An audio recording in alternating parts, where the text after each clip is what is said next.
Welcome, everybody, to episode 27 of the Off the Wall Hockey Show. It's a hockey show for hockey fans. Cannot believe we are at 27 already, and we've got a lot to talk about this week as the Stanley Cup Finals are underway. The rest of the regular season NHL awards have been handed out, and trade talks are picking up around the league. We've also already had an actual trade take place. One of the rare trades during the Stanley Cup Finals. So, a lot to go over this week. Obviously, I got Steele back on again, as you can see. Steele, great to have you. Thank you so much for coming on and being on the show, as always. Oh, and man. Another week of hockey action under our belts. Ready for Yes. this one? Yeah. You know what, John, I wouldn't want to be anywhere else other than doing this show here with you and talking about the stuff that we're going to talk about here in the next little while. I look forward to these. We put a lot of time, and you put a lot of time and effort into this, and all I have to do is show up with my notes. You know what I mean? So I just want to say thank you very much for all you do, for making this look good, for making it roll. So thank you very much, John. I really appreciate all the hard work you do here at Steel Flyers. It's very much appreciated. You can see by the quality of stuff that we're putting out here, and it's great to see guys like you, John, being part of this team. So thank you very much, man. Really appreciate it. Oh, thank you. Glad to be here. And thank you to our sponsor, Canine Country Club Resorts. They've been sponsoring us for quite some time now, and we cannot thank them enough for all of their support. You'll be seeing a commercial for them later on during the show. Absolutely incredible to have them on board here at the Steel Flyers All Sports Network, not just for this show, but for everything at Steel Flyers. So a big thank you to CCC Resorts. With that, I think it's time to get into it. The Stanley Cup Finals. Wow. 2 games have been played. Game number 3 is tonight. Tampa has a 2-0 series lead. They've outscored the Montreal Canadiens 8-2 so far in this series through the first 2 games, and they are in control right now. They got it done on home ice. The series shifts to Montreal for tonight's game. Big one, obviously, for the Canadiens. They really need to get one in the win column here. But overall, what have your thoughts on this series been so far? Well, I got to tell you something. First of all, we've seen Tampa do this before, this playoffs, come out, win those first 2 home games, and then the next 2 games, not so much. So I really felt that the second game was more Montreal pushback because it looked like in the first game they were frustrated. Yeah. They were not playing their game. Okay, look, Montreal is built to play with the lead, and they try very hard to get that first goal. And unfortunately, it didn't come. Okay, and that, I think, is the big issue here with Montreal. Because, look, let's face it. If you get a lead on a team, it's much easier to play with a lead because you have that in the back of your mind that, hey, I have that goal or I have that lead. I don't have to worry so much about certain things. And you play slightly different. Yep. But when you're chasing the game if Tampa Bay gets the lead, which they did, they got the first goal. You know what I mean? They Montreal was able to score again, but then it was like, you know what? You could just tell that Montreal was not playing the same game in game 1. Okay. Yeah. And it was just all Tampa Bay. I mean, they really couldn't have done anything wrong in that game. Okay. Game 2, Montreal had a little bit more pushback, and you got to see some emotion. Yep. From Montreal. You got to see some frustration. You got to see some emotion from them. I mean, this whole playoff run, you really haven't seen much from the bench, from the players, you know what I mean? You haven't seen it. Now we're starting to see some of that emotion come through. I tell you what, you really don't want to go down 3-0 to Tampa Bay in the Stanley Cup Finals. I mean, it's bad enough that you're down 2-0. Yeah. Okay. The odds are significantly stacked against you. Yep. And I've been hearing too that The Montreal coach, although has been, quarantined because of COVID protocols and everything like that, has still been in contact with the team, has still had text messages, has still had been part of the meetings and things of that nature as best as he can be, but still getting, text messages during the game, that kind of stuff. You know what I mean? So the coach is as involved as he can be, all things considered. Okay, not to take anything away from Luke Richardson at all, you know what I mean, because he's done a very admirable job ever since Ducharme's gone down. You know what I mean? Absolutely. So, but I also think that's affecting this team as well too. You know what I mean? Because it's a whole different ball game when your bench boss just isn't there. The guy that you've had for most of this run, that he's been there since halfway through the season. You know what I mean? Not saying anything bad against Luke Richardson by any stretch of the word. I mean, he was a flyer for goodness sake. I mean, the guy was a great defenseman. I mean, how could you not like Luke Richardson? I mean, as far as a player, I mean, what has he done as a coach? He's an assistant coach on the Montreal. He's done a pretty good job.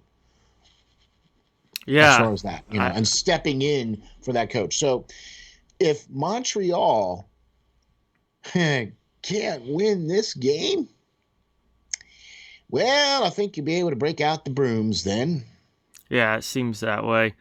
Or they might win the next game, to delay the inevitable. Yeah. If Montreal doesn't win tonight, it's going to be a really short series. You're looking at 4 or 5 max.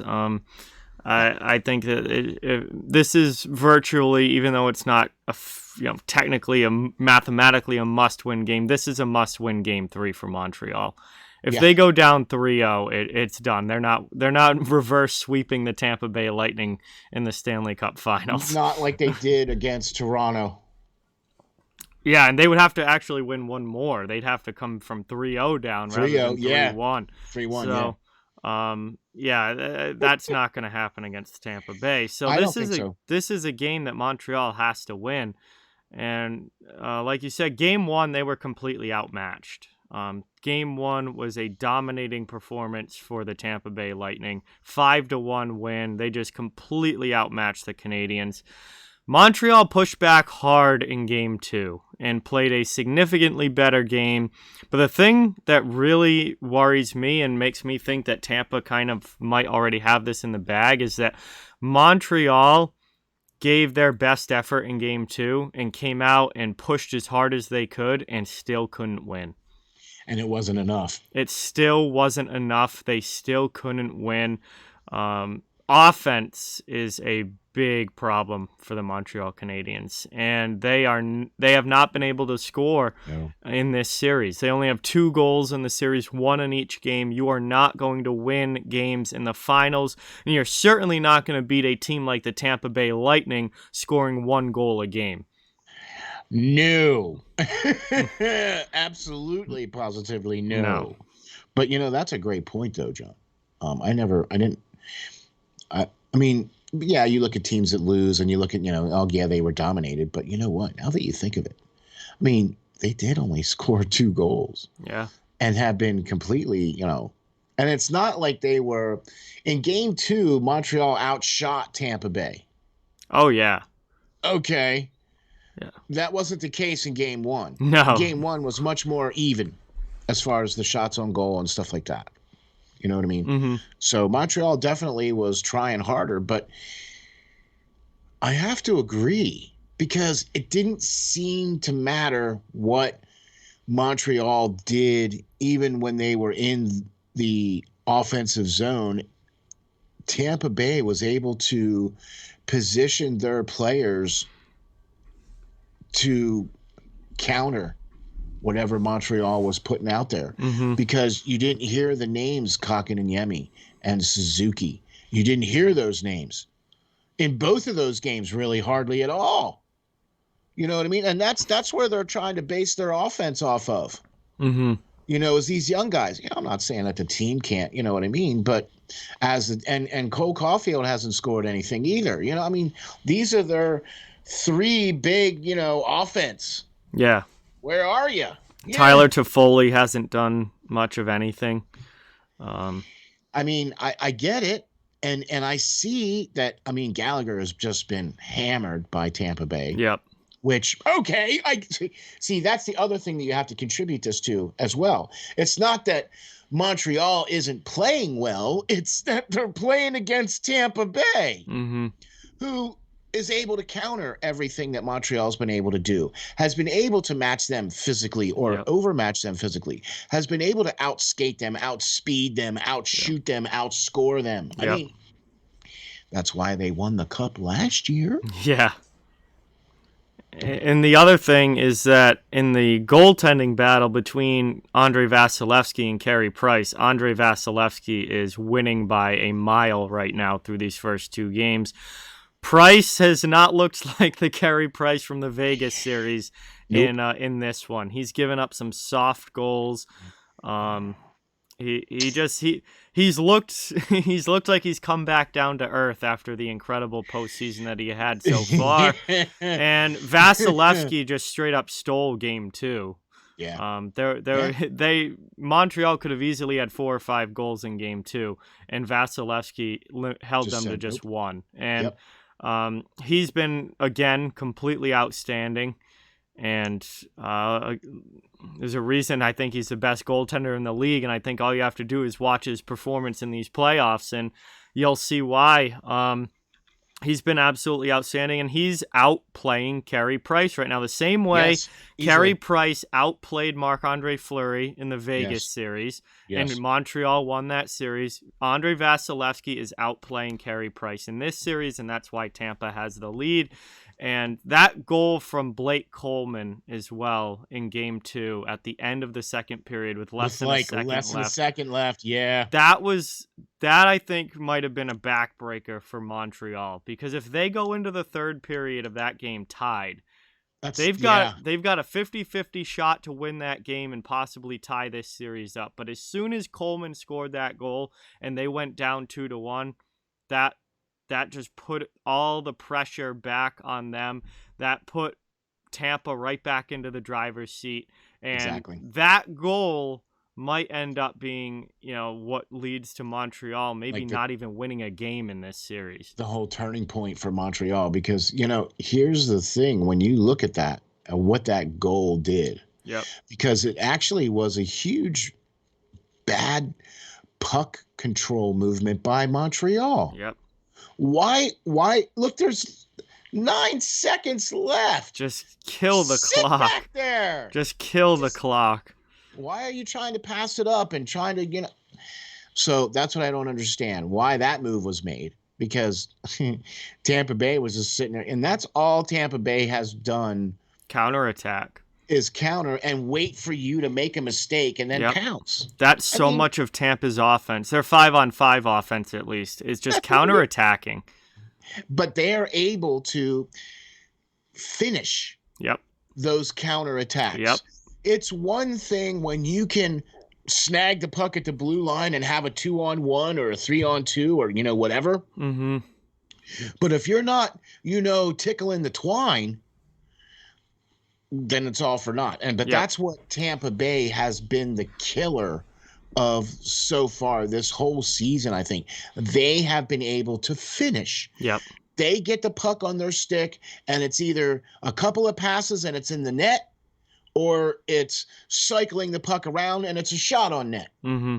You know what I mean? It's very rare that you see Tampa Bay get possession, come into the zone, and then either A, not cycle, B, not get a shot on the net, or C, the opposition is able to beat them to the puck. Because that very rarely happens. Especially with Tampa Bay. And I think that's what's happening to Montreal. Tampa Bay is beating them to the puck, not allowing them the space, keeping them to the outside, keeping them clogged up in the neutral zone so they can't get anything going.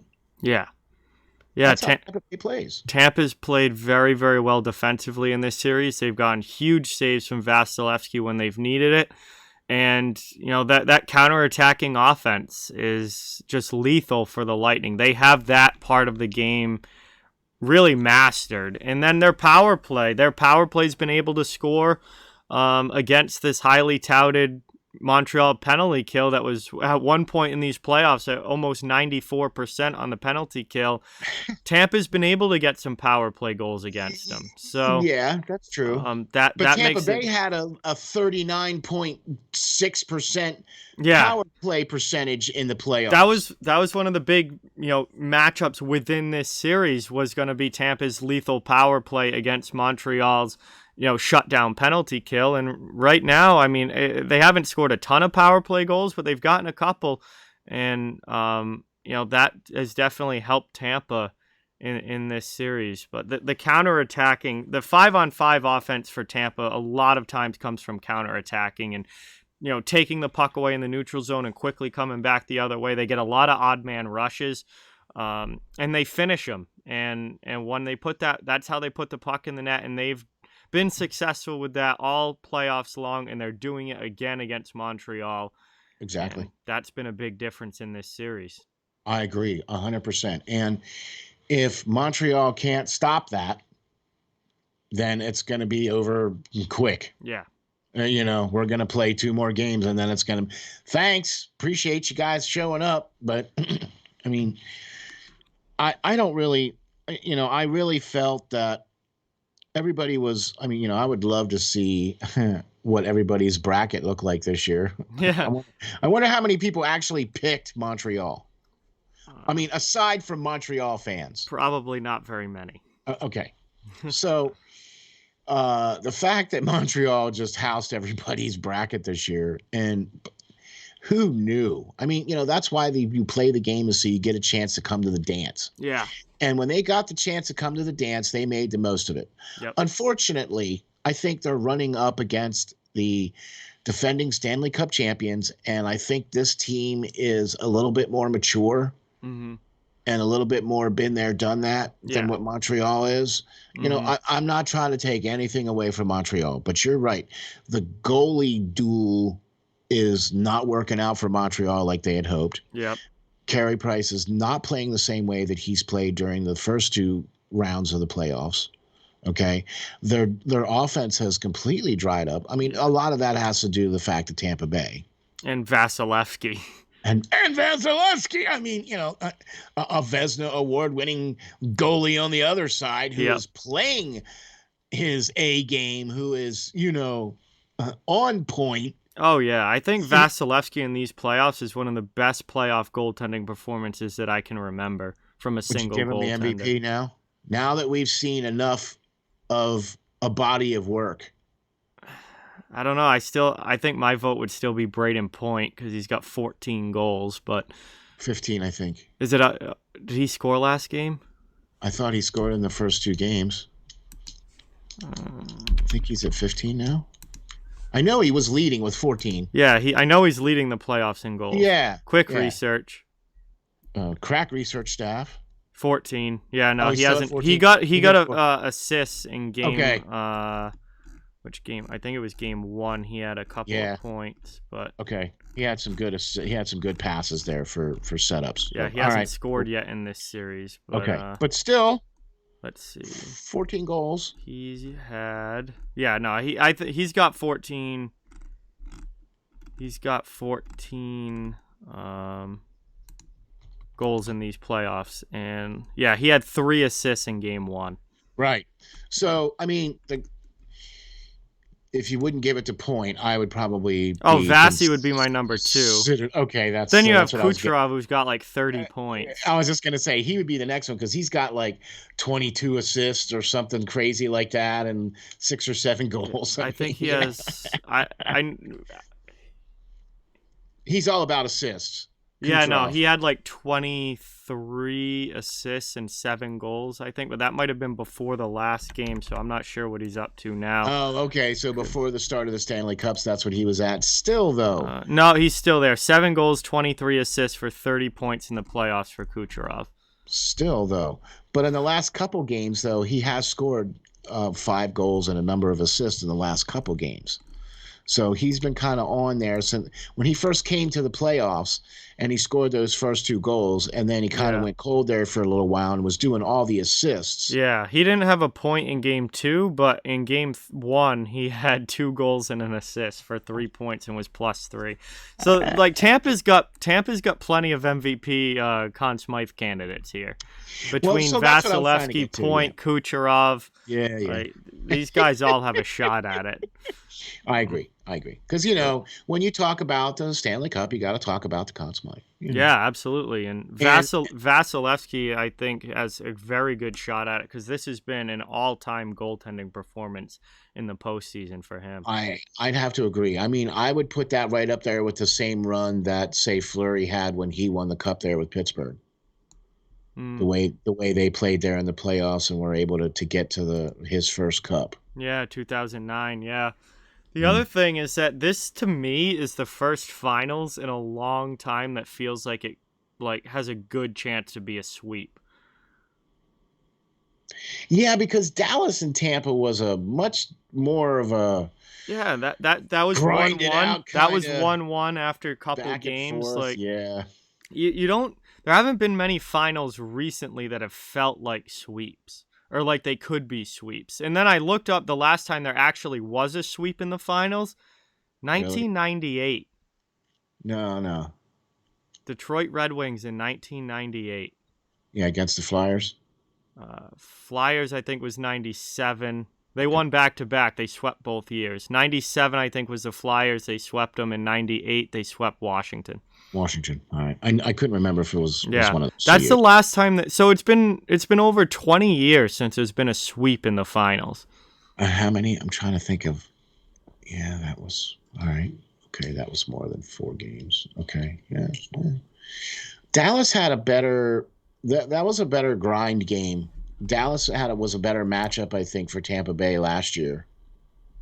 Which is why I think you're not seeing, why I think you're saying that there's going to be more of a chance for a sweep this year. Because I just don't think that Montreal has, we saw it.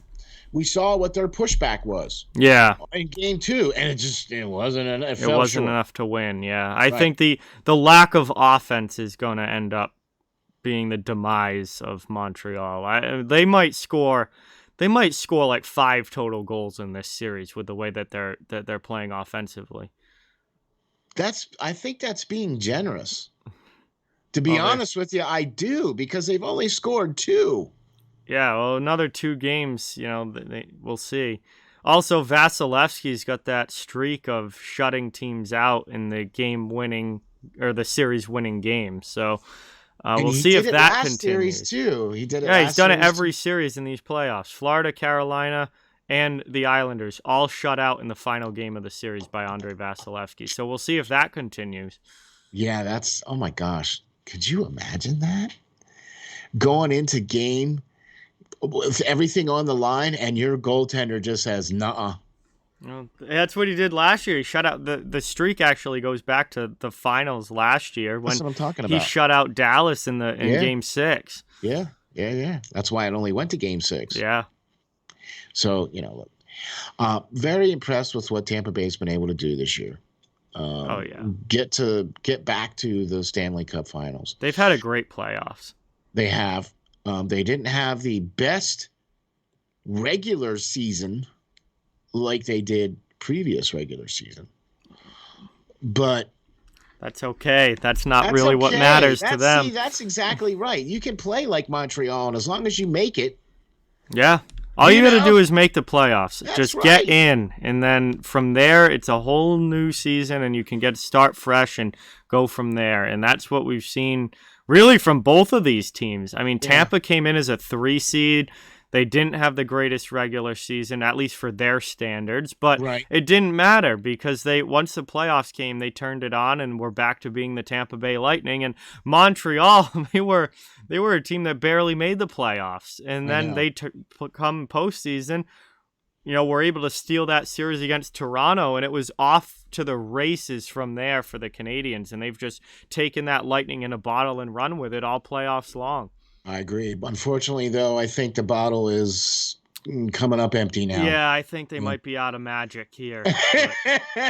We'll find out. Tonight's a huge game. Montreal has to win tonight. If they go down 3-0, this is going to be a sweeper, a 5-game series at most. Yeah, I agree. Because I only had this in 6 games anyway. Yeah, they've got to win tonight to keep themselves in this.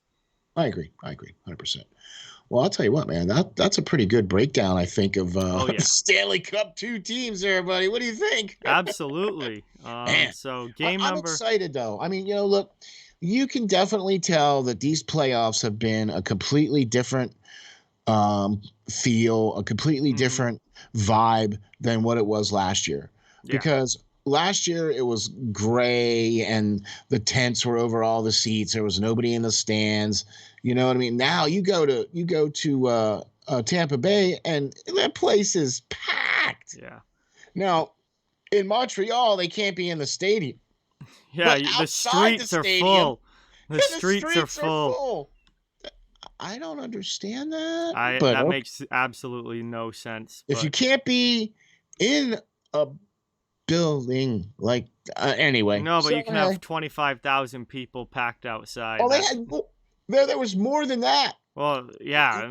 Some of the other games they had the streets were just full. I mean, 50, 60,000 people show up on the streets outside of the what is it, the Bell Center there? Yeah, I don't know. Let them in. Sell them a ticket. Good gravy. I don't understand that at all, but it's not for us to make that decision. It's not for us to. That's not, that's way above our pay grade. Yeah, that's for sure. You know what I mean?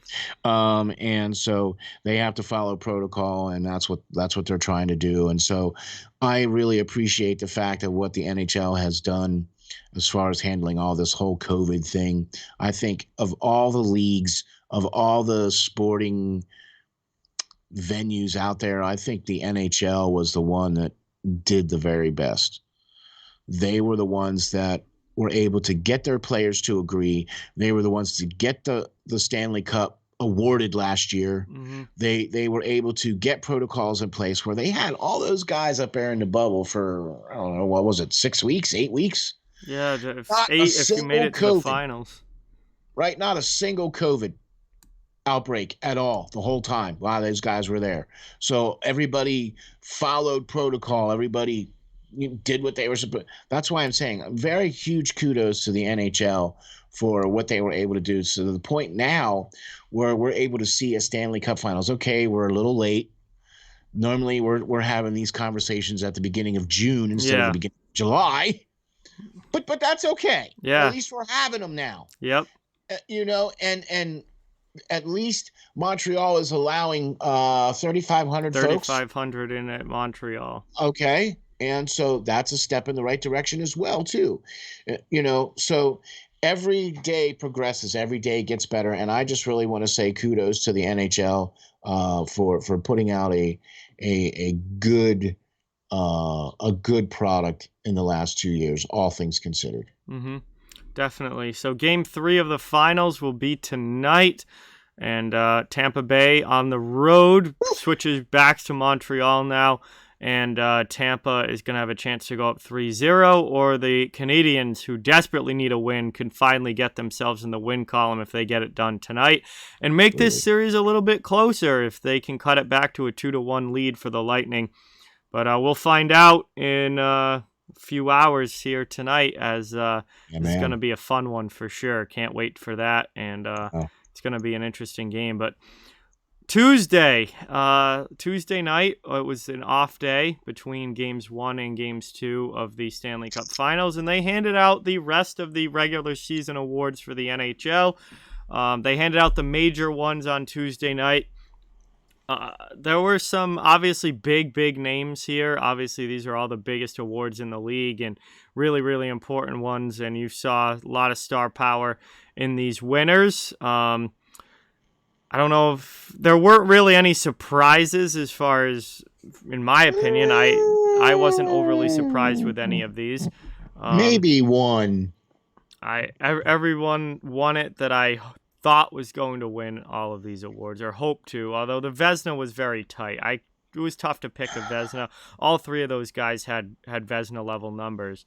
But the other ones were the guys that I hoped would win it, and Oh yeah, they ended up yeah. doing it. So we'll start with the Hart Trophy MVP. This one was obvious, and for the first time since Wayne Gretzky in 1982, we had a unanimous MVP in the NHL this season. It was Connor McDavid winning the Hart Trophy, and this could not have been more obvious in my opinion. 105 points in 56 games. No surprise here, I don't think. What was surprising is that he is only the second player other than Gretzky to get unanimously voted this trophy. All right. So to me, that automatically puts you in some pretty rarefied air. Oh, yeah. You do not see. I was surprised that the vote was unanimous because you just don't see it. Like, as obvious as things can seem, you very rarely, you don't see unanimous votes. There's always one writer somewhere who goes off the board, or some GM, if it's a GM voted one that wants to shake things. You never see completely unanimous votes, but Connor McDavid got all 100 first place votes, which is absolutely unbelievable. But shows how good he was this year. Hasn't been done since Gretzky did it, and what'd you say, 82? 82, I believe, was when Gretzky did it. And Gretzky, only one of his MVPs was unanimous. Yeah, only one. But the fact that you get that unanimous vote, like I said, that pretty much puts you in some pretty rare air there with Gretzky to get that. That's elite territory. That's elite territory. It's kind of amazing, though, too, but this is kind of a running theme, though, because usually if you win the Hart Trophy, or is it more like the next trophy? Because he pretty much had, most of all the scoring trophies for this year. Yeah, he won the Art Ross as most points in the league, obviously. Right. He So won if the you get Hart. that one, He won the Hart as MVP, and he also won the next award, the Ted Lindsay Award, which is voted on by the players. For most outstanding player in the NHL. And a lot of times the Hart Trophy winner and the Ted Lindsay winner are the same. Not all the time, but a lot of the times they do coincide. And McDavid won that one as well. This is another year where it does coincide. And the players around the league voted Connor McDavid as the most outstanding player in the league. And this also, I think, was no surprise. Again, the point totals that he put up this season in such a shortened year, it was just absolutely remarkable. And the fact that he wasn't a negative player. Mm-hmm. You know what I mean? When you put up that many points, and if you're a negative player, you kind of go, yeah, but look at how many points he put up. Well, that'd be a problem if you score 105 points and you're a minus. That'd be a problem. Okay. Because that means you're on the ice for a boatload of goals against. Right. But that's what I'm trying to say, though. I mean, he was always on the ice during the good times, always being out there, when the goals are scored, usually by him or Draisaitl or somebody else on his team. You know what I mean? So yeah. I agree. I don't think there was any question as to who was going to win this. And isn't that kind of funny how you say that the Hart and the Lindsay are kind of connected? Because isn't it like every time Crosby won the Lindsay, he won the Hart? Or every time he won the Hart, he won the Lindsay, or something like that, or I'm not sure off the top of my head, but probably, because those two awards generally a lot of times are go the same hand player. in hand. Yeah. So a lot of times, if you see a good player win that, they usually coincide with this. So I got no problems at all with giving Connor McDavid, the trifecta of trophies. No, definitely not. Not after the year that he had. And again, these awards are solely based on the regular season. I see people in comments and stuff complaining because the player McDavid got swept out in the playoffs. It's like the playoffs have absolutely zero effect on who wins these awards. They could not even make the playoffs and win these awards. Like, the playoffs mean absolutely nothing. These are solely based on the regular season. Connor McDavid had 105 points in 56 games. Edmonton made the postseason as the 2 seed in the North Division. Connor McDavid's the MVP, and Connor McDavid's the best player in the league. What happens in the playoffs means absolutely nothing. To these trophies. To these trophies are solely regular season based. Exactly. Absolutely no surprise that McDavid won both of these.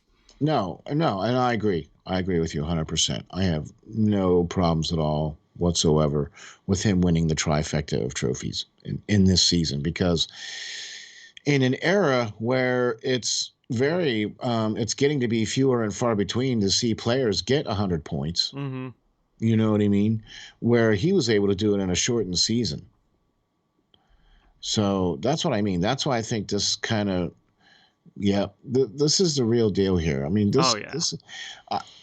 I've watched a lot of I haven't been able to watch many of the games that he's played. I've just watched a lot of the highlight reels and stuff like that. But one thing I can honestly tell you, the difference between Connor McDavid and everybody else in the league is that Connor McDavid is just so confident in what he's doing, where he's going, and how he's doing it.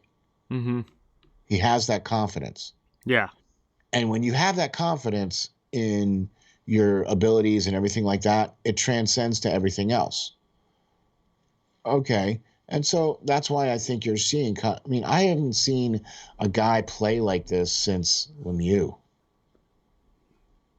Lemieux was so smooth. This dominating, the size, yes, the skating. Yes. Now, Lemieux wasn't the most physical guy on the planet.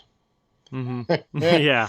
He was one of the ones, complaining the loudest about the clutching and grabbing, but when you have skill to transcend that, then it doesn't really matter. You can complain all you want, but we haven't seen players like that since him. Yeah, he is very Lemieux-like. There's all these comparisons about, McDavid and Crosby, but they're very different players. They play such a different style. I agree. I think McDavid does have some very similar traits to Mario Lemieux, and just the way that he plays, the skating ability, the way that he carries the puck, and his ability to score goals and dish it off.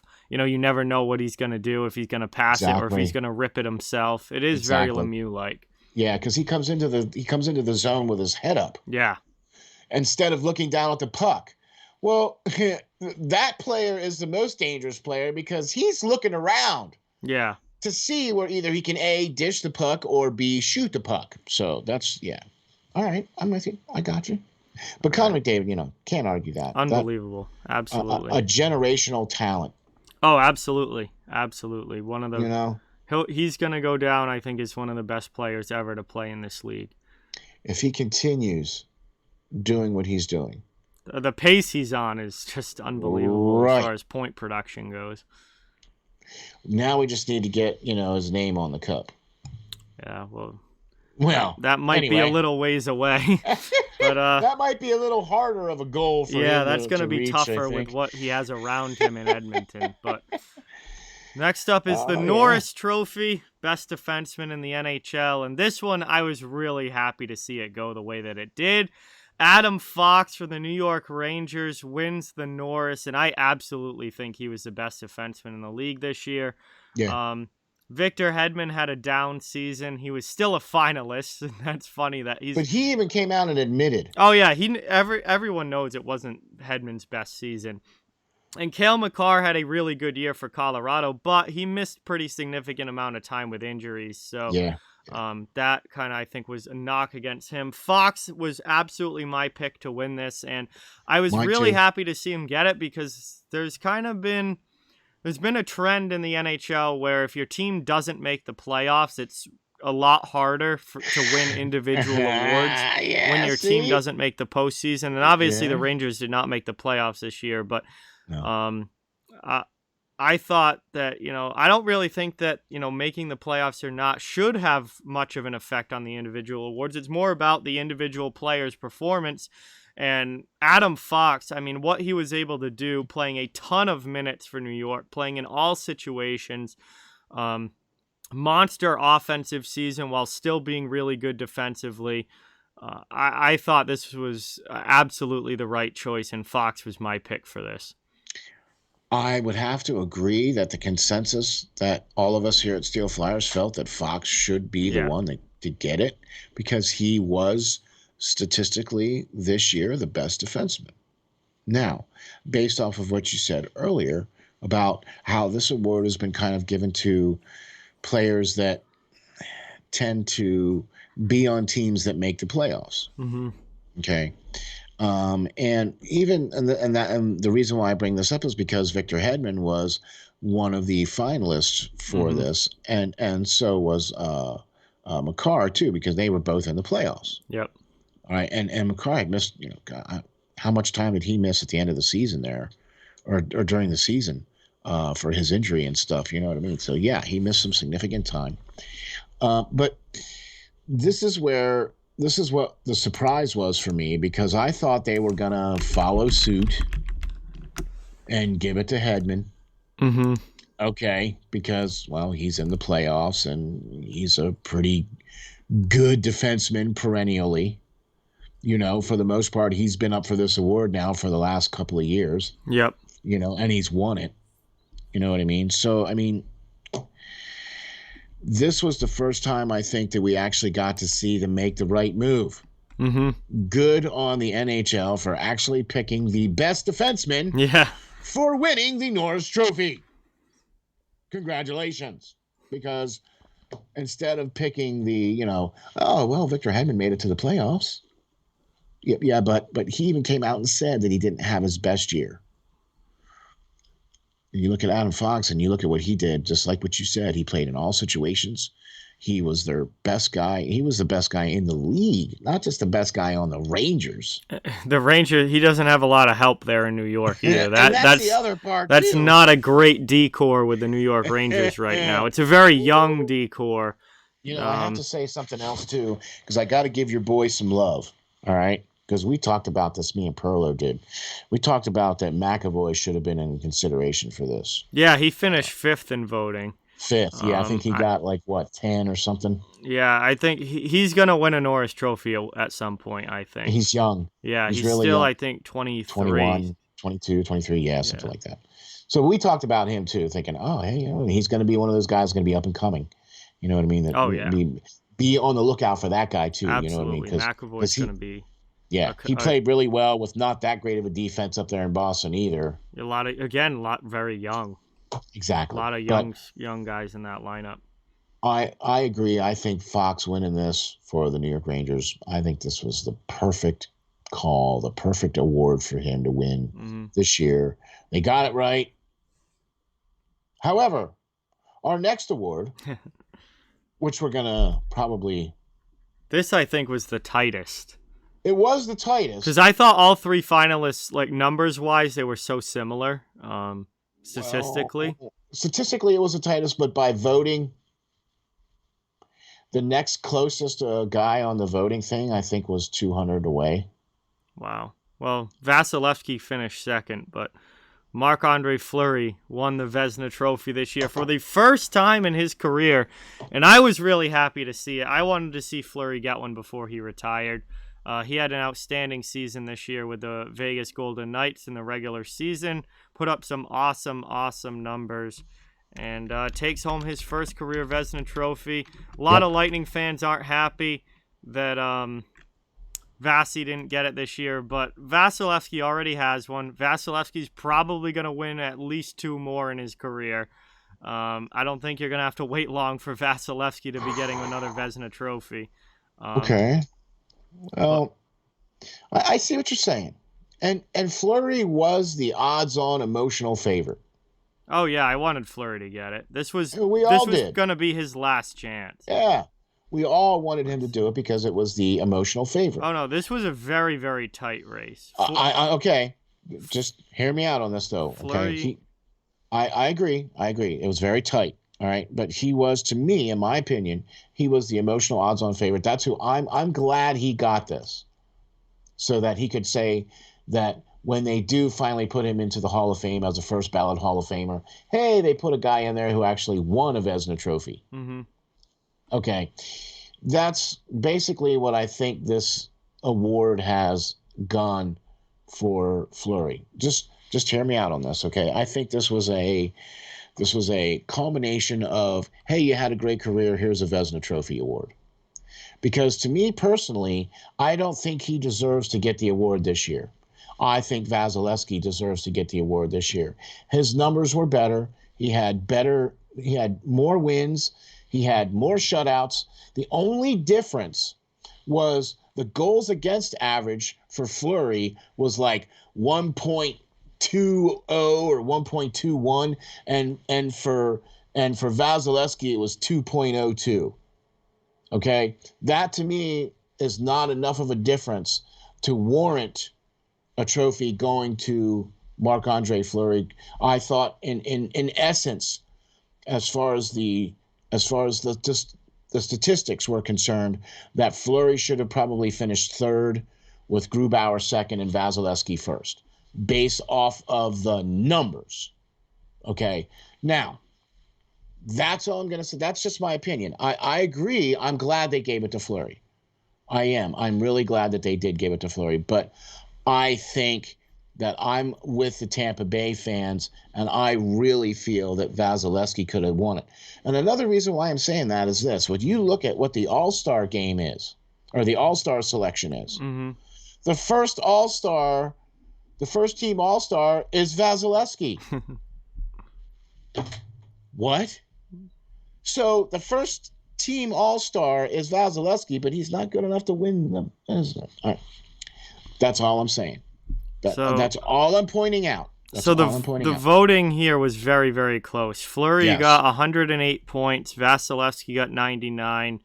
So there was only 9 votes or 9 points in the voting separating them. So this was an extremely close race between Fleury and Vasilevsky. Grubauer wasn't even in it. He only got 36. He only got 2 first place votes. He was distant third. This came down to Fleury versus Vasilevsky, and Fleury got 14 first place votes, and Andre Vasilevsky got 12. And that is that's the difference in the Vezina, and that was, as far as the awards go, the tightest, or definitely one of the tightest, if not the tightest race in all of them this year. I'll say. So Fleury takes home the Vezina. I'm happy to see it. I finally gets one, and I am too. Don't get me wrong, man. I'm very happy to see that he won it, but to me, like, the NHL got it right by giving the Norris to Adam Fox, and then they gave the Vezina to Fleury, and then they gave the first All-Star to Vasilevsky. Yeah, that's interesting. That your best goalie in the league isn't on the first All-Star team. That's kind of a dome scratcher, if you ask me. But I wonder if the vote, I wonder if who votes on the Vezina is different from who votes on the All-Star selection, because that could be different people, and they could have different. I'm sure it is. Yeah, it probably is different. But how could you not take the Vezina winning goalie and make him the number one on the All-Star list? I mean, what? Okay. Well, that's the way it worked out, and the final award was the Calder for Rookie of the Year, and this one to me was over from mid-season, but. Kirill Kaprizov kind of ran away with this one, and everyone knew it. If you go back to the early award projections, even going back to like middle of the regular season, Kaprizov was everybody's pick. He ended up leading all rookies in points, goals. Team made the playoffs. He had a really big impact on Minnesota's offense this year. I know Dallas fans were pushing hard for Jason Robertson, but at the end of the day, Robertson got beat out in points. He's more of an assist guy. He got beat out in goals fairly easily. And Dallas didn't make the postseason, which, he didn't have that level of impact where he was able to, carry them to the playoffs or anything like that. Kaprizov, I think, was the winner from the start here, and not surprised at all to see him get it. Not either. Not surprised at all. I mean, the kid had 51 points in a rookie campaign. All right. Yeah, and almost 30 goals. All right. Huge from him. That's pretty good for a rookie campaign now. My only caveat with this is this. The fact that he played, and Perlo and I, we went back and forth on this argument, and we had this big argument about how Krill played 4 years in the KHL, and Perlo doesn't think that the KHL is the same level as the NHL. He thinks it's about the AHL level. And okay, I get it, but the fact of the matter is that Krill has actually played amongst men, and where Robinson hasn't, in my opinion. And I'm always going to go for the little guy, always, because that's just how I am. I'm glad to see Krill win it. I'm glad to see he was able to come in and light it up. I mean, it was amazing to watch him play, and I hope he can continue. But if you're going to give it to a rookie, then give it to a rookie instead of somebody that made it in under the cut. He's just young enough. He hasn't played in any other leagues other than the KHL. I think, me personally, I feel the KHL is not at the level of the NHL, but I think it's above the AHL. That's just my opinion, though. So I will leave it at that. Yeah, but he's still a rookie. He's still an NHL rookie. Agreed. Yes. That's the award, is NHL Agreed. Rookie of the Year, and this was his first year in the NHL. Agreed. I agree 100%. I'm not taking anything away from what he did. Like I said, for your first year in the league and you put up 51 points, here, have a trophy. I'm all for that. I'm just a little bit disenfranchised with how they're picking them. Does that make sense? Or the criteria of... So you don't think people that play in European pro leagues should be eligible as rookies then? See, that's where the fine line is too, because you also have to deal with the goalies that do that too. Okay, but you don't ever see... Yeah, a lot of European players play pro in Europe and then come to the NHL. Right. So. But now, you see, you just said it. They play pro in Europe. Yeah, but Europe pro is not at the same level as the NHL. I agree 100%. But would you put the pro Europe or KHL at the same level as the AHL? KHL might be slightly... I don't know. There's some bad teams. It's pretty comparable to AHL. Maybe slightly better because you got a little bit more star power. But I don't think it's much higher than... It's not much higher than the AHL. The other European leagues, I think, are AHL level comparatively. Okay. Yeah, I would have to agree with you on that. But I'm talking about strictly KHL. I agree that the European leagues, even though they're pro, and we consider the AHL pro as well too, I consider that to be... I agree with you. I consider that to be about the same level. There's a lot of players playing over in the KHL who are guys that did not make it in the NHL and either could go play in the KHL or would be playing in the AHL. Okay. There's not a lot of players. I don't think there's a lot of players playing in the KHL that would be in the NHL right now. I think if they would be in the NHL, they're in the NHL. There are a few that are older guys like Datsuk and Kovalchuk. We've seen them go back, but they've done that in their mid to late 30s. They go back and they play in their home country to finish out their careers. And then you have the young guys, the guys like Kaprizov 2 years ago, who was definitely an NHL talent and going to be in the NHL, and they'll play in the KHL until they get NHL ready. But I don't think there's a lot of guys that you look at and go, well, they should be in the NHL right now, but they're choosing to play in the KHL. There might be a few, but it's not a lot. I think a lot of the KHL guys are guys that would be playing in the AHL if they were playing in North America, but they get bigger contracts playing over there. Yeah, you get more money over there. They get way more money over there. Yeah. Okay. So, all right. Well, the question what you would have to do for the Calder is either make a blanket rule that either it's like it is now and it's for the it's your first year in the NHL, you're eligible for it. If you're under, I think the age is 26. If you're under 26 and it's your first year in the NHL, you're eligible for the Calder. Or they would have to blanket and say if you've played a pro season. Well, actually, you couldn't even say that because AHL is technically pro hockey. So then would AHL guys not be eligible for the? You can't make them ineligible for the Calder. Let me ask you a question then, okay? So a guy plays in the AHL for 5 years. Okay? He comes in, he's 18, he plays for 5 years, he's 25. Right? He comes out, he's 24 years old, right? He starts playing in the NHL and for his first year in the NHL, and he does what Krill does and scores 51 points and almost 30 goals, blah, blah, blah. Is he a rookie? Yeah. He's a rookie to the NHL. He's a rookie in the NHL, so absolutely he's a rookie. Okay.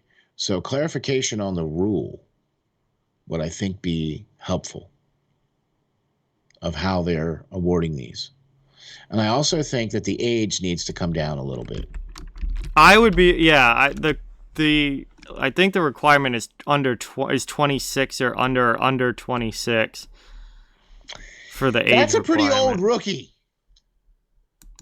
Well, okay. Yeah, I mean, but there are guys that come over from Europe, and they're a little older. That's what I'm trying to get to, or try to get rid of, is these 26-year-olds that are rookies. So here's the official what the Calder Trophy is. It is to the player selected as the most proficient in his first year of competition in the National Hockey League. So there's no age? There is a requirement that got added to it. But okay. The official, what the trophy is first year of competition in the NHL. So competition in any other league has no effect on your rookie status in the NHL. Then they shouldn't be calling it the rookie trophy then. They should be calling it the first year in the NHL trophy. I don't know. I'm just being stupid. Because if you're not giving it to a guy who's, I mean, I forget. There used to be I don't think there used to be an age requirement on it, and some really like older guys won it at points. But then there was a year that somebody like way older ended up. 1989-90, Sergei Makarov for the Calgary Flames won it at 31 years old. So obviously that was as the Iron Curtain was falling in the late 80s, early 90s, and he came over from Russia and played as a rookie right wing for the Flames at 31 years old in 1989-90 and won the Calder Trophy. I think that might have been when they lowered the age and said that you have to be 26 or younger to win it.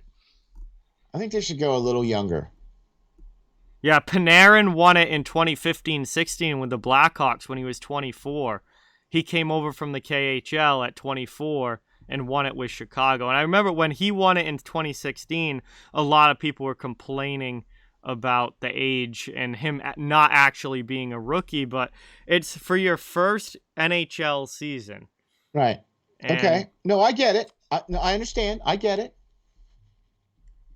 I'm with you. I understand. The same thing just happened. Literally what happened with Kaprizov is the exact same thing that happened with Panarin.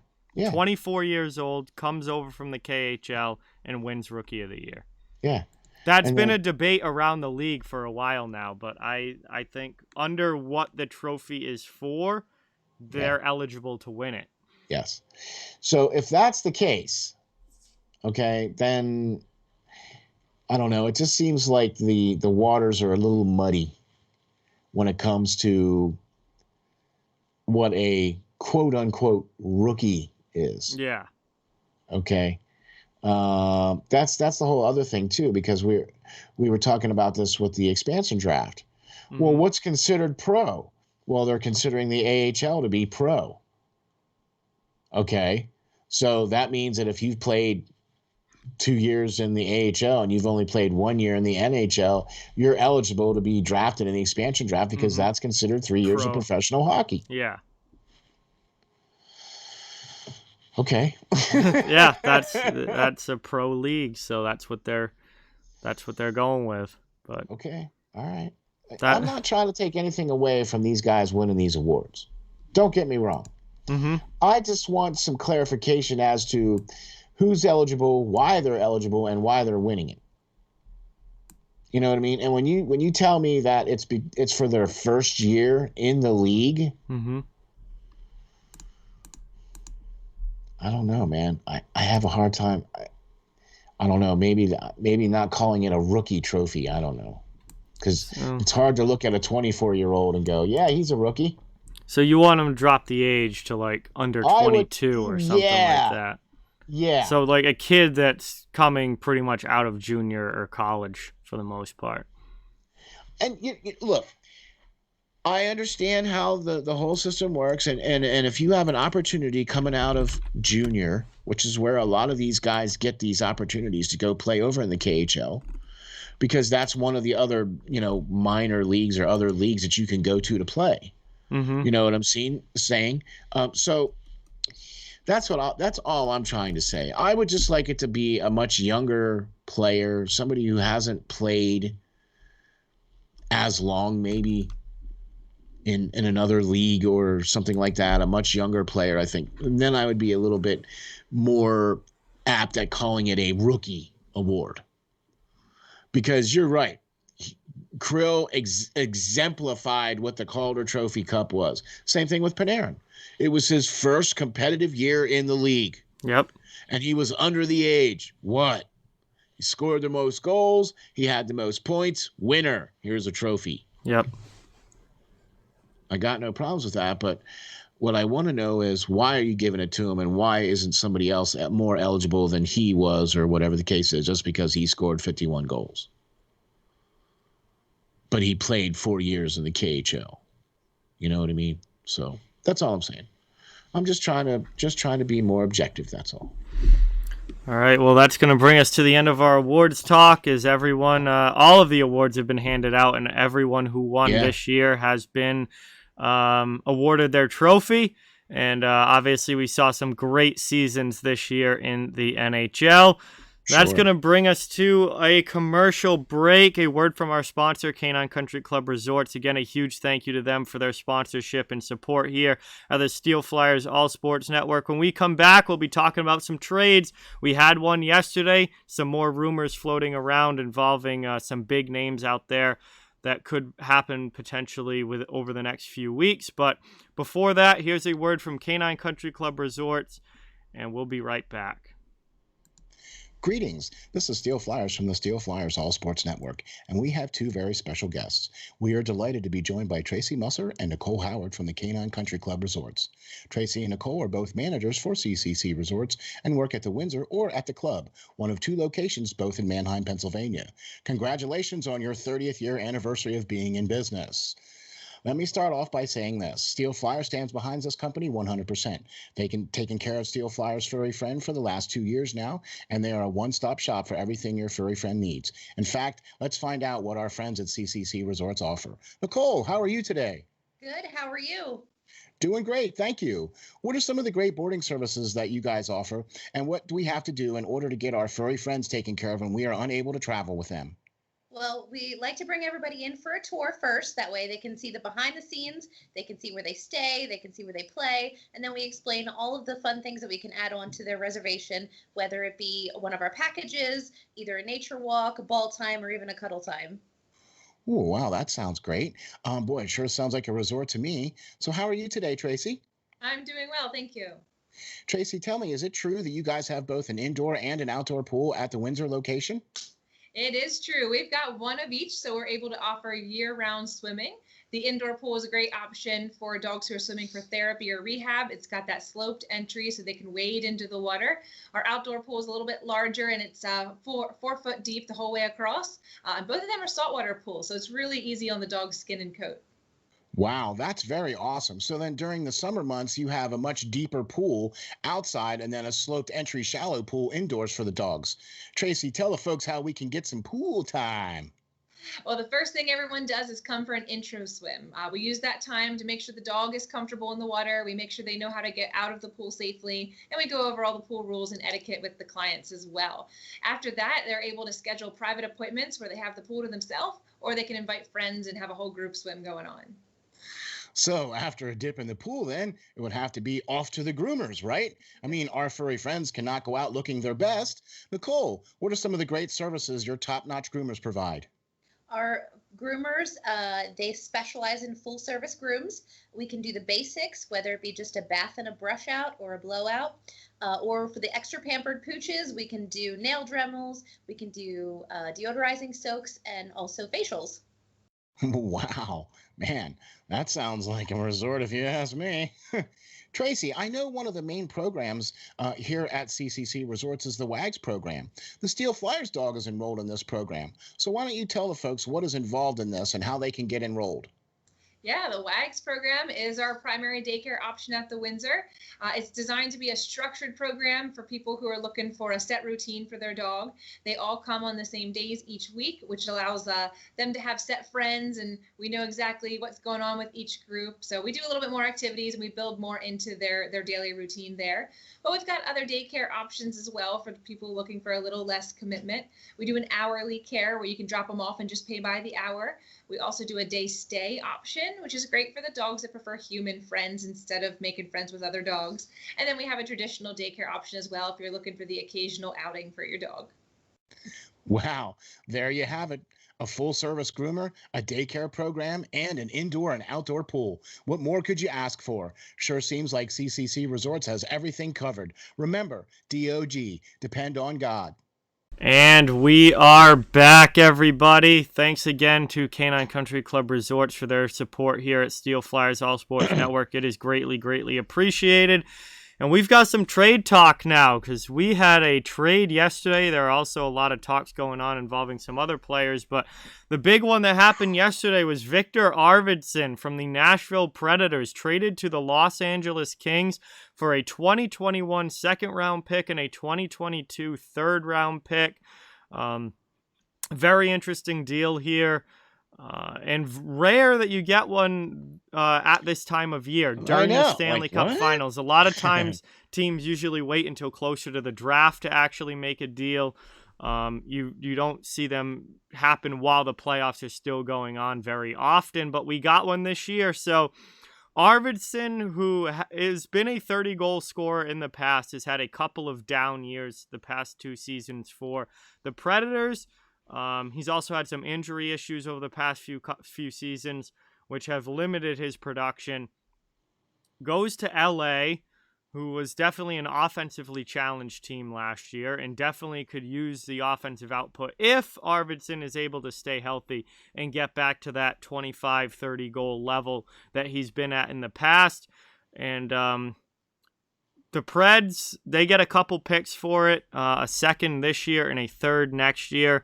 Overall, I thought this was a really interesting trade. I thought it was one that certainly could end up helping, both teams depending on what they do. Arvidsson, if he's healthy and playing at the level that he can play at, is absolutely a huge upgrade for the Los Angeles Kings. But the risk there and the question there is, does he get back to that level and can he stay healthy? Yeah.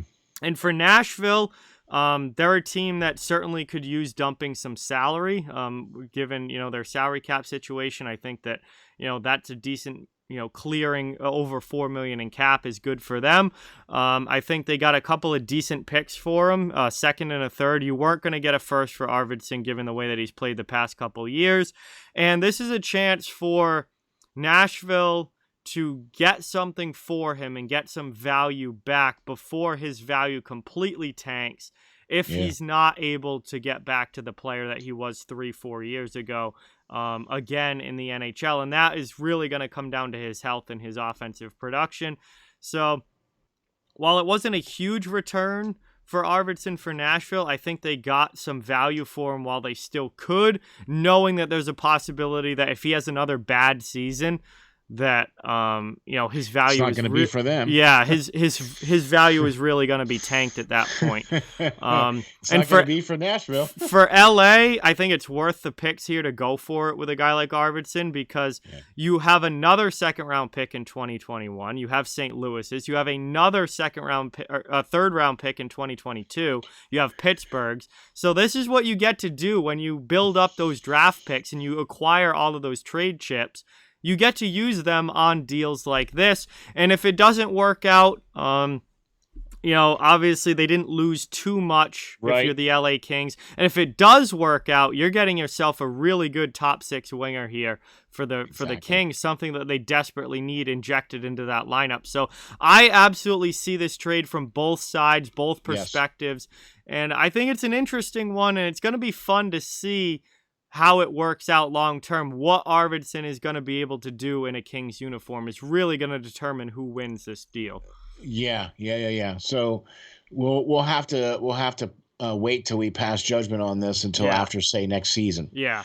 And see how he does, and if he's able to be available and be able to be healthy and be able to contribute, because that's going to be the issue, is his availability. Yeah.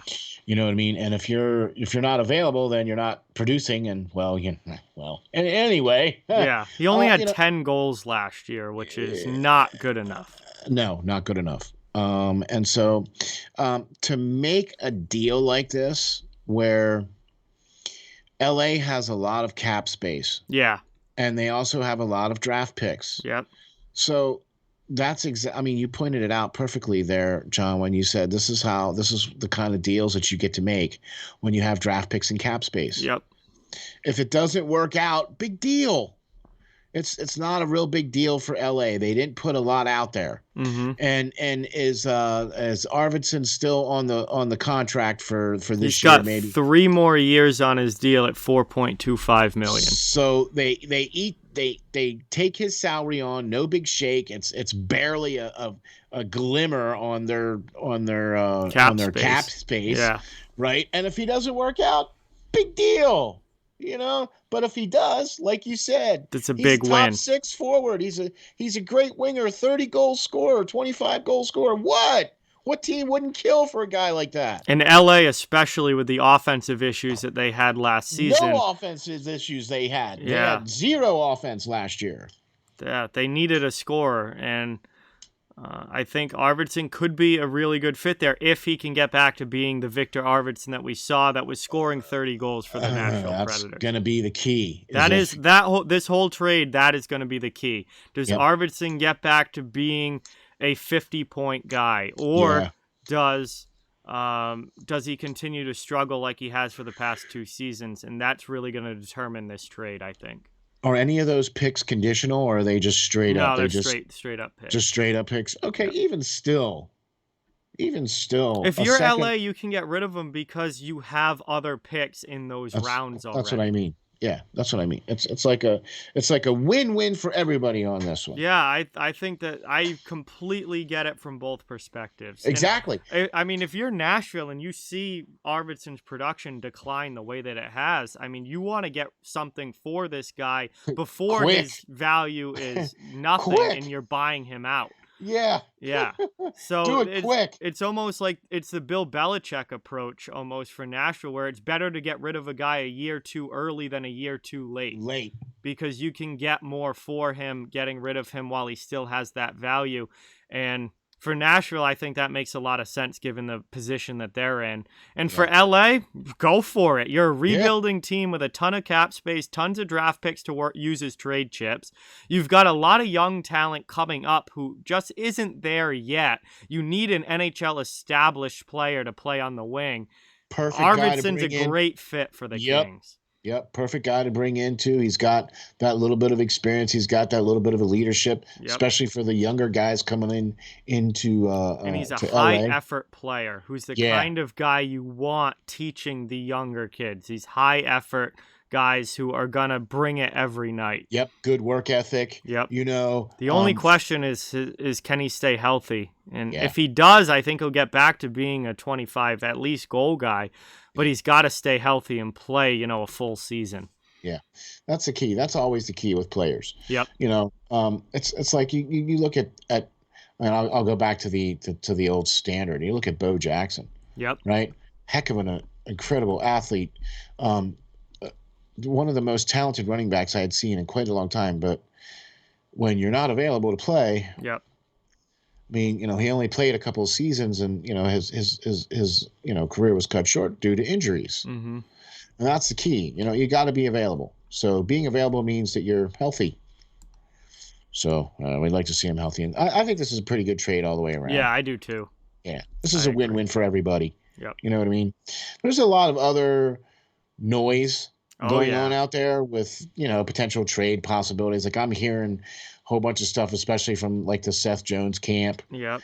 Because he basically came out and told Columbus that you need to make sure I'm playing somewhere else. Yeah, so this has been an interesting thing going on with Seth Jones because he has, this coming year is the last year of his deal. And he basically told Columbus that at the end of his contract, he's testing free agency. He's not going to sign any sort of extension during the year. He's not going to re-up with them. Now, it doesn't mean that, he's definitely, out of Columbus. He was going to say, I'm at least testing free agency. Maybe Columbus would give him the best deal, and he'd end up back there as a free agent next summer. But he said he was at least going to hit the open market and see what he could get. So that's basically put Columbus in a situation where, well, we're probably either going to lose him as for nothing in free agency, or we trade him now and get something, and he plays somewhere else this coming season. That set off all kinds of trade talks about Seth Jones. Now, there's been lots of talks about it, but nothing appears to be imminent in the Seth Jones side of things.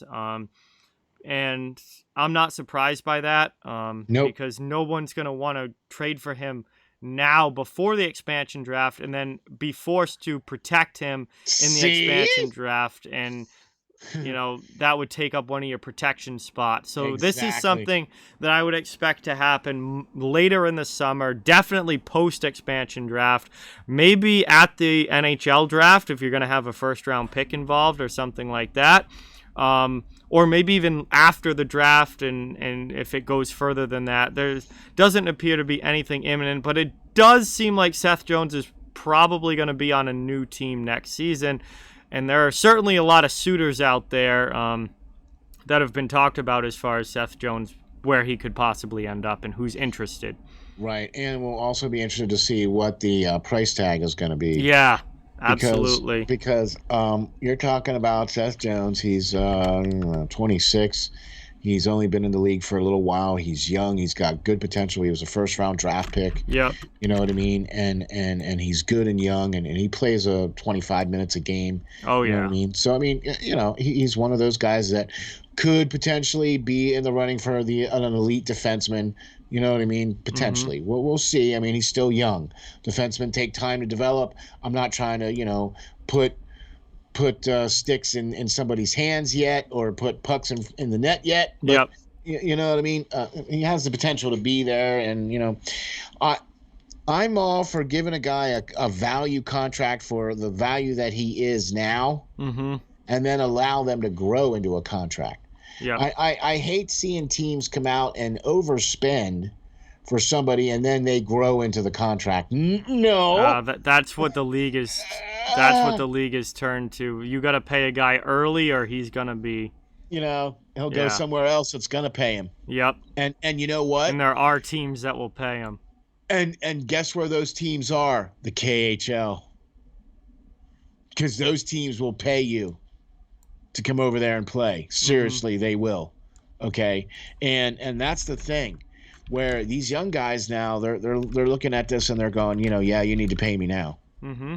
You know what I mean? And see, I have a hard time with that. That's what led to what happened to the NFL.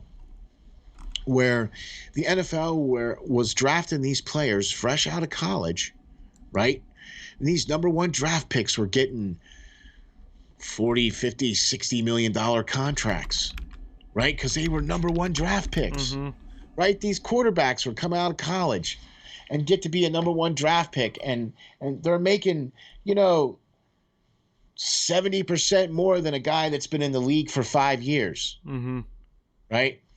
So that's why you are finally seeing the CBA came in and the NFL said, yeah, we have to change that. They set the So, rookie contracts based so on now, what round you're picked in. Yeah. exactly. So now the most money that a number one draft pick can make in the NFL right now today is like $5.6 million a year. Mm-hmm. Right. And that you have to be picked in the first round. Actually, you have to be picked in the top 10 of the first round in order to make that $5.6 million a year. Yep. Once you get past the first top 10, then it drops another couple $100,000 until you get into the second round, and then it drops significantly, and then the third round, fourth round. You know what I mean? So until you get to the end of the seventh round, you know, you're not paying guys a lot of money at that point. No. You know, he's a seventh round draft pick. So I've always liked how the NHL has done their contracts and done their deals with the guys that you come in to the league as coming out of college or coming out of juniors, you get that entry level contract, you play those first couple of years, you're in the league now, you get a bridge deal, now you're in the league now for a couple more years, now you finally start making that big money because now you're starting to prove yourself, now you're starting to get those big points, and now you're starting to get that big production. You know what I'm saying? And they've always kind of the hockey's always been that way, where they've paid guys that have produced, but now it seems like they're shifting where they're paying guys now based off of their potential. Well, they got you have to with the young guys. You've got to lock them up. That's what we're seeing with a lot of teams now, is that they're locking up their young star players, because if not, you could get an offer sheet in restricted free agency, or once they hit UFA status, they are going to be gone because somebody out there is hitting them. So, or will absolutely pay them and give them the money that they want. Seth Jones is making $5.4 million. It's the last year this coming season of that bridge deal with Columbus. He's got a modified no trade clause, which means he does have some say in where he goes. He has a 10-team no-trade list. So 32 teams in the league, 10 of them he can say, I cannot be traded to them, which leaves 22, well, minus the team that he plays for. So 21 that he can be traded to. He's 26 years old, and he'll be a UFA after next season. So at that point, he'll be able to sign with anybody for whatever, the most money that he can get. But I think it makes sense for Columbus to trade him this offseason and at least get something back, because you know that after next season, he's not going to be back. And Columbus had a tough year this year. I don't think they're really going to be any better this coming season. I think it's not looking good up there in Ohio. Unless they make some drastic sort of moves during the offseason, I don't think that they're going to be any significantly better. And I certainly think that if they do make drastic moves in the offseason, Seth Jones is going to be involved. So I think it's likely that he gets traded at some point this summer. But he's going to be getting a big contract after next season, that's for sure. Well, depends on how he plays this next year. If he was terrible this past year. He had an awful year. So like I said, it depends on how he plays. So that's why I'm not real, I've heard the rumors of him being associated with the Flyers, and quite frankly, I'm not real happy about that as a Flyers fan. Yeah, Flyers, the Philadelphia is a team that there's been a lot of talk about him going to. There's been talk about possibly the Rangers being price in on too it. High. Price is going to be too high. Yeah, I think so too. I think the price is going to be way too high for what I would want to pay for Seth Jones. Yeah. He only had 28 points this past season. It was minus 18. That doesn't give me warm fuzzies. He didn't have good analytics. Really, the past couple years have been more down years. I mean, this is a guy who back in 2017-18 had 57 points and was plus 10. I mean, that's bordering on almost a Norris level season. 57 points, plus 10 in 78 games, 16 goals as a defenseman. This was 4 seasons ago now. It's been straight downhill since then. Yep. 46 points the next year, 30 in 19-20, and down to 28 this past season. You mean 2020? Yeah. We weren't playing hockey in 1920. We were not going to. Well, Seth Jones wasn't playing hockey in 1920. No, well, 2019, 2020. Yeah, no. But you said 1920. Yeah, that's like 17, 18, 18, 19, Oh, 19, okay, 20. all right. I'm like, wait a minute, 1920? What?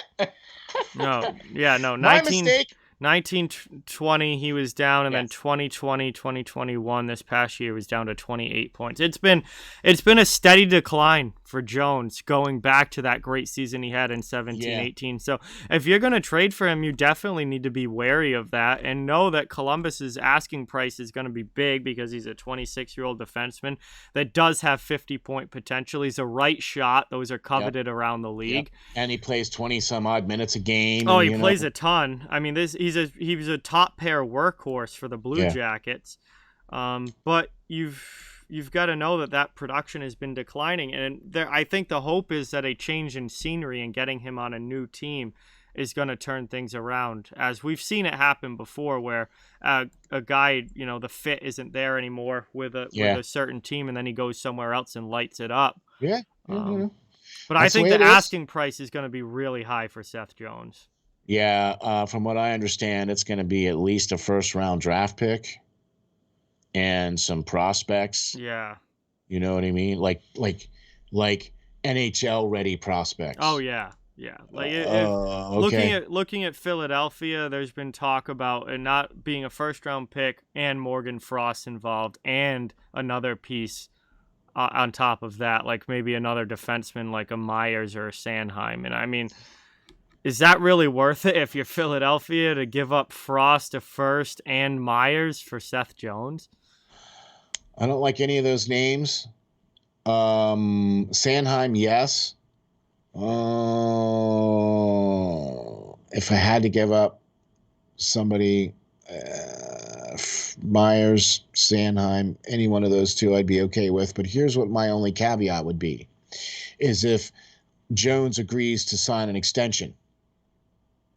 Yeah, I'm not giving up all these assets. Yeah, I think you would definitely have to have some sort of deal in place where, like, maybe what you could do is a back end deal where sign and trade, or you give Columbus conditional picks.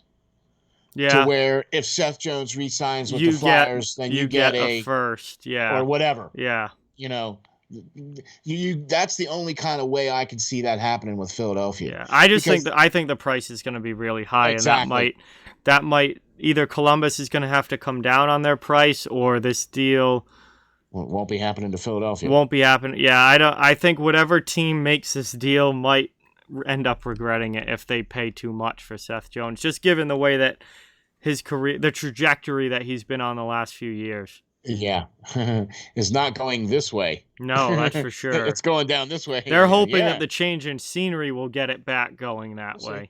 We'll see.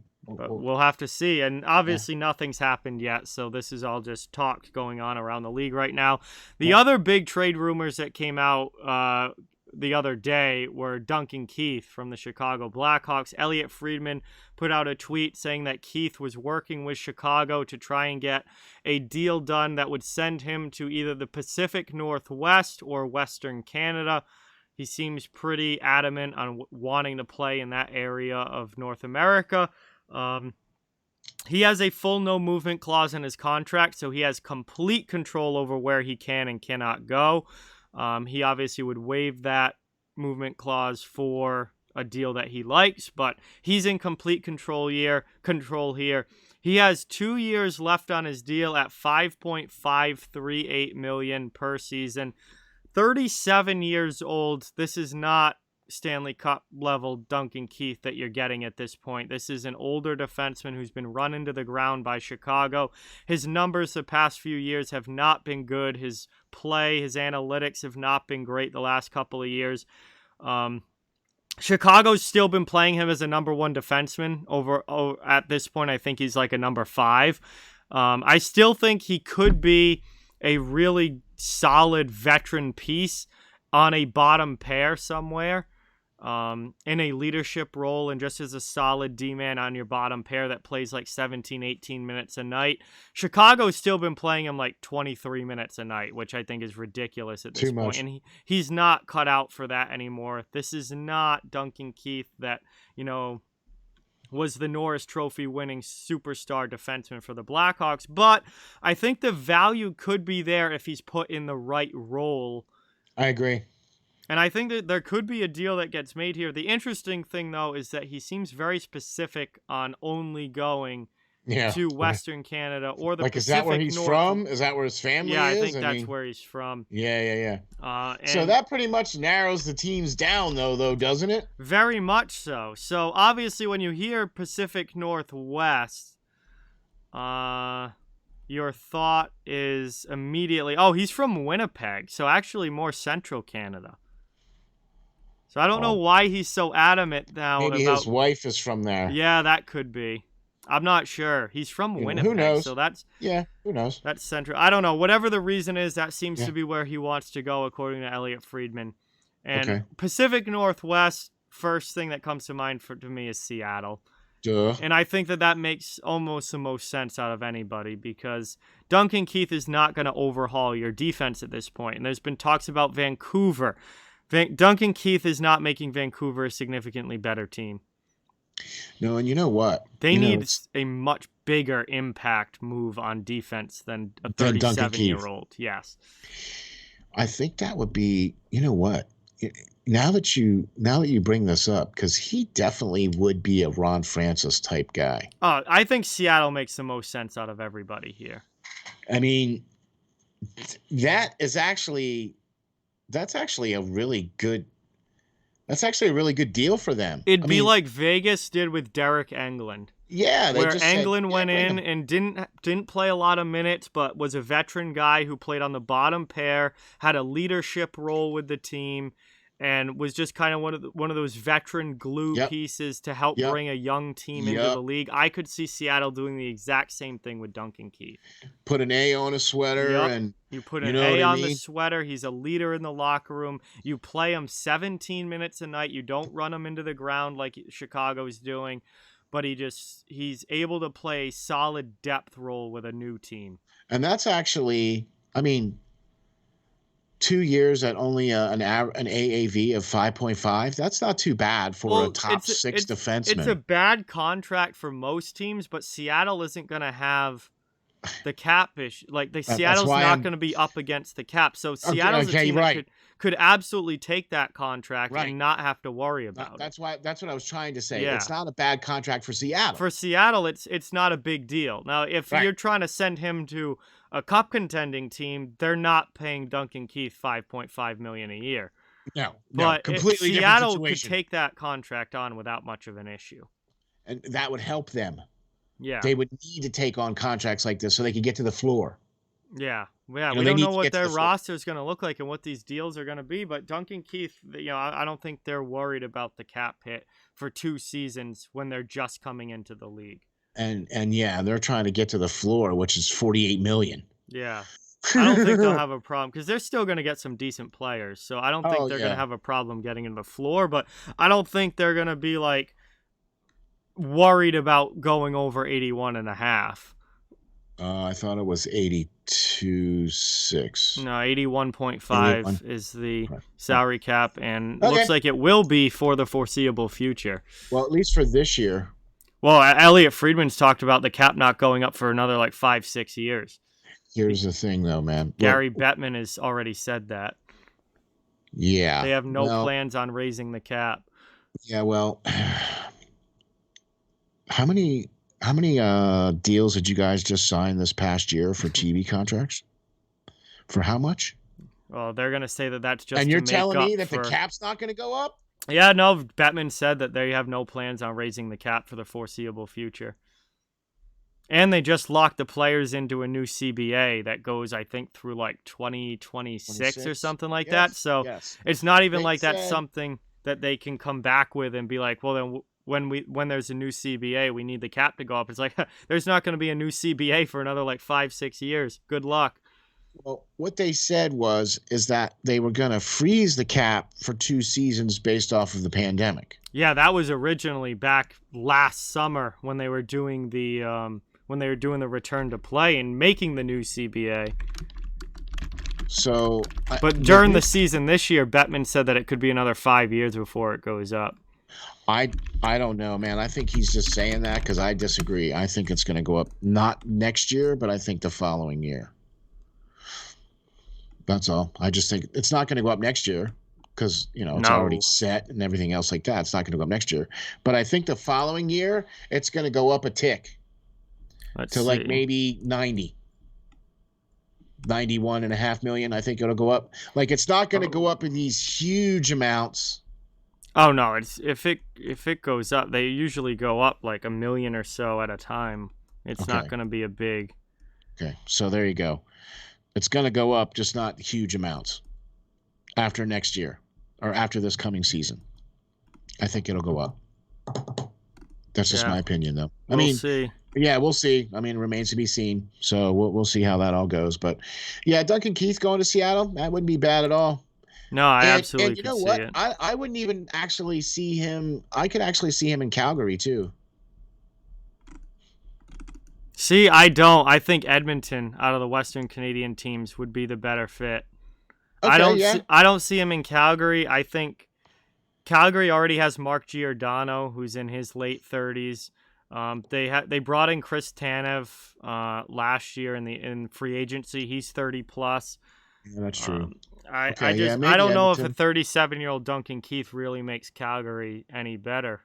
Yeah, I think don't know. If Calgary's going to make a move on the back end, I think they need it to be a bigger move, like similar to Vancouver, where and Winnipeg's in the same boat, where think if they're going to make a move for a defenseman, it needs to be a significant move. Yeah, I agree. Whereas I think Edmonton, depending on who they keep, I mean, Adam Larson's a UFA, Tyson Barrie's a UFA, so Edmonton's whole defense could look significantly different next season than it did this past year. But I think Edmonton is a kind of team that could bring in Duncan Keith in a bottom pair role, and it could be a decent fit. Maybe help solidify them. And help solidify the bottom part of that decor. Yeah. I think Edmonton could possibly make sense. The problem with Edmonton is the salary. I mean, they don't have cap space to be taking on $5.5 million for a third pair defenseman. But if they get Chicago to eat half of that money, then if they retain salary, then a deal could possibly be done there. But I think the best straight up is Seattle. Is the best opportunity for a Duncan Keith trade to happen, I think, is with Seattle. Yep, there you go. And then that would be Chicago's contribution. Yeah, and Seattle, they'd have to sweeten that for Seattle, because Seattle's not just going to take Duncan Keith. Like, that would have to be, you'd have to be throwing some picks in there or something. Well, like I said, Seattle now is suddenly the bank of the NHL. Yeah, like Vegas was when they first came in, and they made all those deals with all different teams to, if you take this certain player and we'll throw in picks to help you. And Seattle, I think, is going to be doing the same thing. I agree. I think so, too, especially with Ron Francis up there as the general manager. He's definitely going to be stockpiling picks. Yeah, definitely. And assets to get picks. Okay, I guarantee you that's what he's going to be doing. Absolutely. So.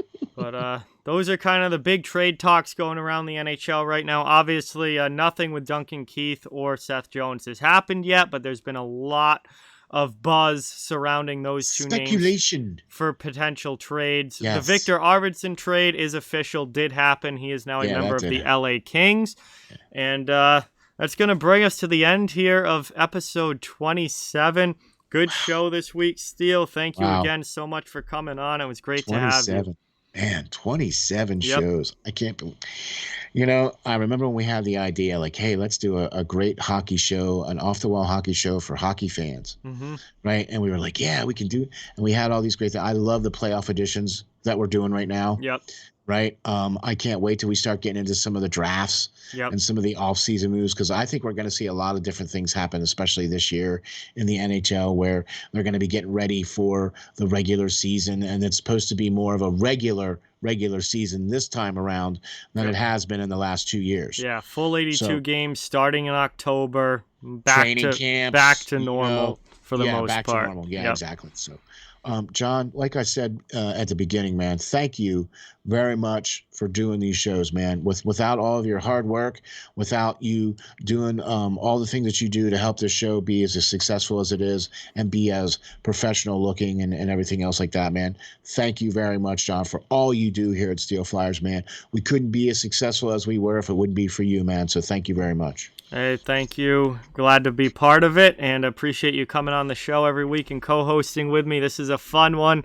I wouldn't be anywhere else, man. Wouldn't be anywhere else. And that brings us to the end of episode 27 of the Off the Wall Hockey Show. It's a hockey show for hockey fans, part of the Steel Flyers All Sports Network.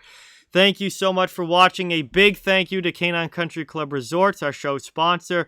Really, really appreciate everything that they do for us here at Steel Flyers, and we couldn't do it without them. We couldn't do it without you, the audience, either. Thank you guys so much for watching and listening. You guys make this happen. And we really, really hope that you enjoyed the show this week, and we'll be back next week. And could have a Stanley Cup final champion. We could have a Stanley Cup champion by the time that we have the show done next week.